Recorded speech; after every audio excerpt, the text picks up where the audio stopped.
अपनी अपनी बात रख रहे हैं, तब मुझे दुष्यंत की पंक्तियां याद आती है जिसमें उन्होंने कहा कि रहनुमाओं की अदाओं पर फिदा है दुनिया, इस बहकती हुई दुनिया को संभालो यारो। गारंटी की बात होती है तो स्नातक जो पास है उनके स्नातकों के रोजगार की गारंटी की बात क्यों नहीं होती है? इससे तो अच्छा है तो स्नातक न करके अगर अंगूठा छाप रहते तो उनको रोजगार मिल जाता। तो हमें अपेक्षा हूं, यकीन से काम लो वहमो गुमा से कुछ नहीं होता, यकीन से काम लो जमी पर चलने वालों, आसमां से कुछ नहीं होता, यकीन से काम लो। सदन के तरफ से आपको बहुत बहुत जन्मदिन का बधाई, शुभकामना। सुनिए इत्मीनान से, पहला भाषण है, नया नया जीत कर आए, शुरू कीजिए। महोदय, महामहिम के अभिभाषण पर मुझे अपनी बात रखने का माइक पर बोल रहा है, आपने अवसर दिया, इसके लिए मैं आसन के प्रति आभार व्यक्त करता हूं।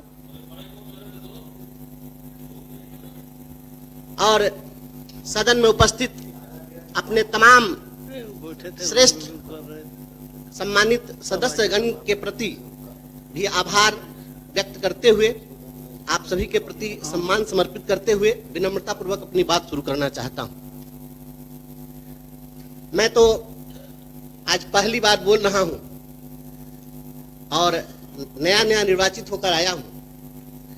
यहाँ हमारे सत्ता पक्ष और विपक्ष के हमारे सम्मानित नेतागण बैठे हैं, सभी सदस्यगण अपनी अपनी बात रख रहे हैं, तब मुझे दुष्यंत की पंक्तियां याद आती है जिसमें उन्होंने कहा कि रहनुमाओं की अदाओं पर फिदा है दुनिया, इस बहकती हुई दुनिया को संभालो यारो।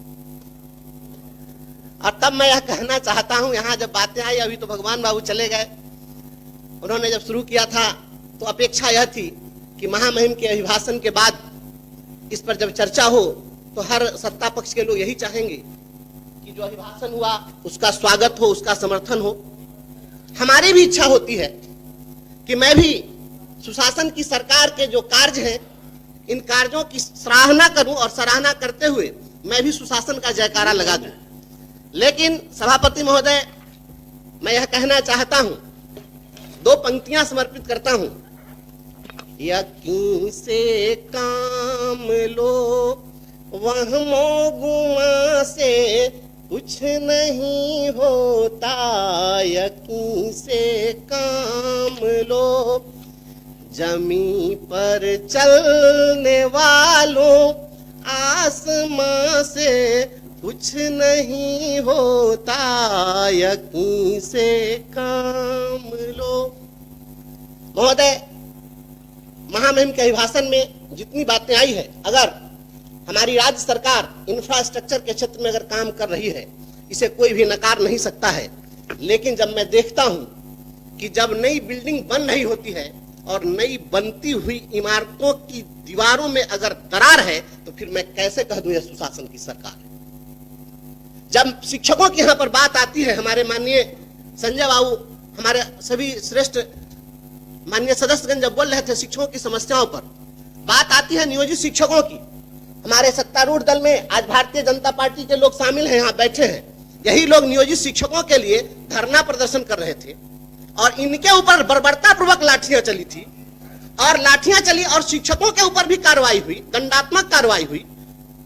हमें अपेक्षा थी कि इस अभिभाषण में शिक्षकों की जो समस्याएं थी उसमें एक प्रमुख समस्या थी कि अभी वर्तमान वाले जो एसीएस है, इनके ठीक पहले वाले जो एसीएस थे, उनके समय में धरना प्रदर्शन करने वाले शिक्षकों के का वेतन हजारों शिक्षकों का काटा गया, उन पर कार्रवाई हुई। इसके संबंध में भी कुछ चर्चा उस पर होगी, क्योंकि मैं समझ रहा था कि और कोई कुछ कहे न कहे, भारतीय जनता पार्टी के लोग तो शिक्षकों के हित ऐसे हैं, क्योंकि इतनी लाठी कोई नहीं खाया आज तक के इतिहास में।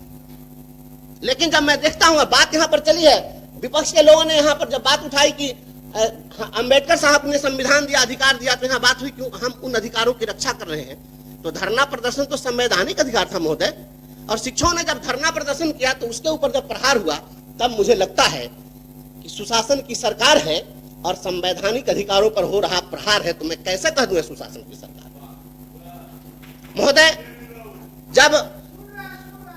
महोदय मैं छोटा सदस्य, मुझे बोलने दिया जाए।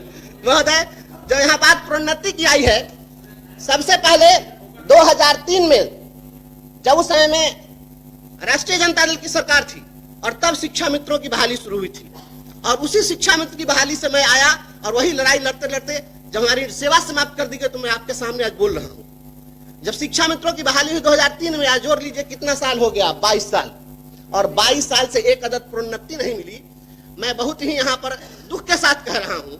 इसके लिए हाईकोर्ट में हम लोगों ने लड़ाई लड़ी कि इनको प्रमोशन दिया जाए, और हाईकोर्ट ने पक्ष में फैसला दिया। डिपार्टमेंट ने जाकर और पक्ष में कहा कि हम इनको प्रमोशन देंगे, नहीं दिया समय सीमा के अंदर। फिर हम कंटेम्प्ट में गए, कंटेम्प्ट में जाकर कहा 2019 में प्राइमरी डायरेक्टर वहां पर उपस्थित हुए और तब वहां पर उन्होंने कहा कि हम 3-3.5 महीने में दे देंगे। अब 2019 का जोड़ लीजिए, इतने दिन में प्रमोशन नहीं मिला। तब मुझे महोदय यह कहना पड़ रहा है कि अभिभाषण में इस बात को शामिल किया जाना चाहिए। अगर आप शिक्षकों के सच्चे हितैषी हैं तो यह शामिल होना चाहिए था कि इनको प्रोन्नति दी जाएगी। और मैं समझता हूं कि जहां यह अपेक्षा है आपके जयकारा लगाने की, तो जहां पर हाई कोर्ट भी लाचार है, तो फिर मैं कैसे कह दूं ये सुशासन की सरकार है।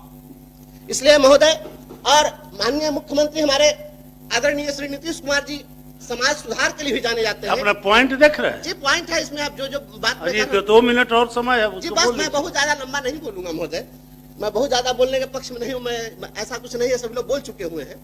लेकिन महोदय, हमें अपेक्षा थी, एक बहुत बड़ी समस्या है और आप सभी लोगों से मैं चाहूंगा कि इस बात का समर्थन होना चाहिए कि अपने समाज में अभी बहुअर्थी गाने बजाए जाते हैं। बहुत सारी सामाजिक कुरीतियों के खिलाफ माननीय मुख्यमंत्री जी ने काम किया है, और अभी उन गानों के चलते, बहुअर्थी गानों के चलते गांव घर में झगड़ा होता है, दंगा होता है, मारपीट होती है और वहां पर हर्ष फायरिंग होती है। इस पर भी हमें अपेक्षा थी कि इस पर भी, इसको प्रतिबंधित करने के लिए कहीं ना कहीं कोई चर्चा इस पर होनी चाहिए थी। जब यहाँ पर बात आई है, रोजगार की बात आई है, यहाँ पर बहन शशि जी बोल रही है, बार बार इन सभी लोगों का सवाल आ रहा है रोजी रोजगार की। इस देश के अंदर में एक योजना है, रोजगार गारंटी योजना, और रोजगार गारंटी योजना के तहत एक इलिटरेट, अंगूठा छाप, अकुशल अगर कोई मजदूर श्रमिक है, उसके भी रोजगार के गारंटी की बात होती है। माननीय मुख्यमंत्री जी रोजगार की दिशा में बहुत काम कर रहे हैं, तो इस देश के अंदर में अगर अकुशल, अंगूठा छाप, अशिक्षित लोगों के लिए रोजगार के गारंटी की बात होती है, तो स्नातक जो पास है उनके स्नातकों के रोजगार की गारंटी की बात क्यों नहीं होती है। इससे तो अच्छा है कि स्नातक न करके अगर अंगूठा छाप रहते तो उनको रोजगार मिल जाता। तो हमें अपेक्षा थी कि सभी स्नातकों के रोजगार की गारंटी सुनिश्चित करने की बात इसमें होनी चाहिए थी, ऐसी हमारी अपेक्षा थी।